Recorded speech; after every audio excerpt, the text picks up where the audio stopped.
guys, it's Randy. So I've been getting a lot of questions asking what do I think actually trigger flares. So in today's video, I'm going to talk about different things that I think that trigger my flares, and they may trigger your flares as well. So the number one and biggest thing that I think triggers my flares is stress.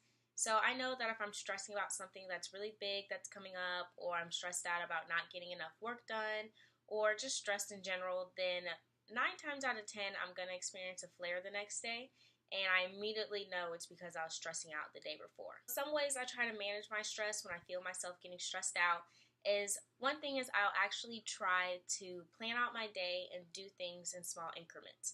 My dad always laughs at me because I'll get up in the morning, I'll eat breakfast, I'll do one task, and then I'll say, okay, I'm ready to take a nap, and he's always like, well, you just got up.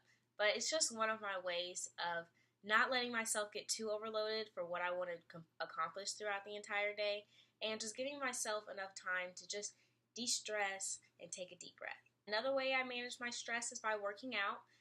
Recently, since I have started working out, I've actually started to finally fall back in love with it, and so that's just a way for me to escape everything and escape any of the responsibilities. And so even if I can't get a big workout in that day, then just a simple walk and just being outside and looking at the trees and everything just helps me to realize that everything is okay.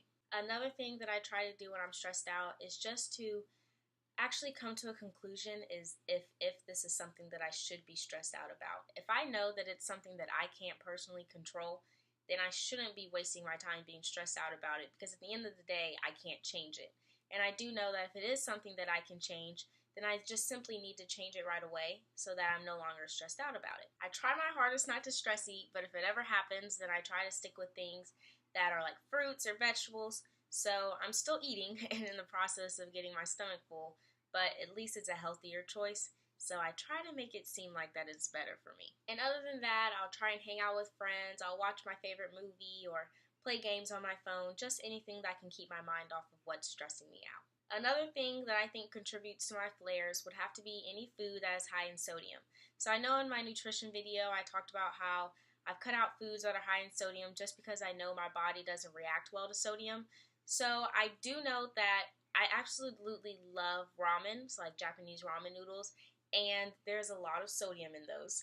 And normally when I have that, the next day I'm feeling a little achy in my feet or in my hands, and so I try to limit myself to those types of foods, and I know I do love them, so I have them in moderation, I will admit, but I try to keep myself from it because I know that my body is going to feel it the next day, and I definitely don't like experiencing flares. One other thing that I believe that contributes to my flares is a lack of sleep.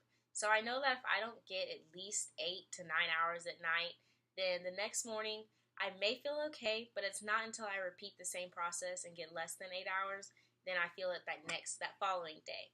So I do know that it's best for me to get 8 to 9 hours consistently throughout the week, because if I don't, then towards the end of the week is when my body starts to feel it.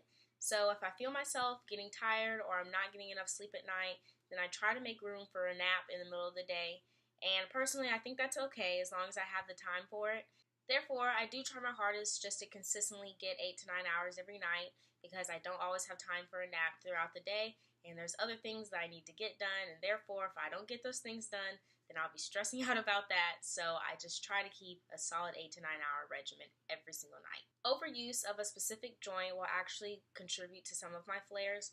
I do know that if I work one joint too hard in the gym, then I'll feel it the next day and it may flare up. Actually, one time when I was in gymnastics, this was probably when I was like 12 years old, and I had no idea that I had RA at the time. I was doing a specific skill for a week. I was doing it over and over again, and it caused all of my body weight to be put onto just my right shoulder. And I found out that after I finally stopped doing the skill for a little while, I woke up one morning and my shoulder was stuck. Like my arm was just stuck to my body, and I couldn't move it, I couldn't lift it. There's nothing that I could do. And my coaches had no idea, my parents had no idea. I mean, I had no idea what was wrong. And so that was an indication to show me that whenever I work one joint too much or too long with too much pressure on it, then it will flare up just from the added amount of pressure that's put onto it. The last thing that I believe contributes to my flares is actually sitting still for a long amount of time. So I do know that I need to keep my joints moving, I need to get up regularly, I need to walk around, and I can't just sit down or lay down for a really long time, because, of course, everybody knows about morning stiffness, and so that can happen throughout the day if my joints aren't moving. So if there's any other triggers that I know and they come along to me later down the road, then I'll for sure let y'all know on my Instagram. And I'd love to hear from y'all if there's any other triggers that y'all have that I did not talk about or just different between person to person. And as always, y'all can reach out to me on Instagram. Y'all can email me. I'd love to hear from y'all. And I hope y'all have a great rest of y'all's day. Goodbye.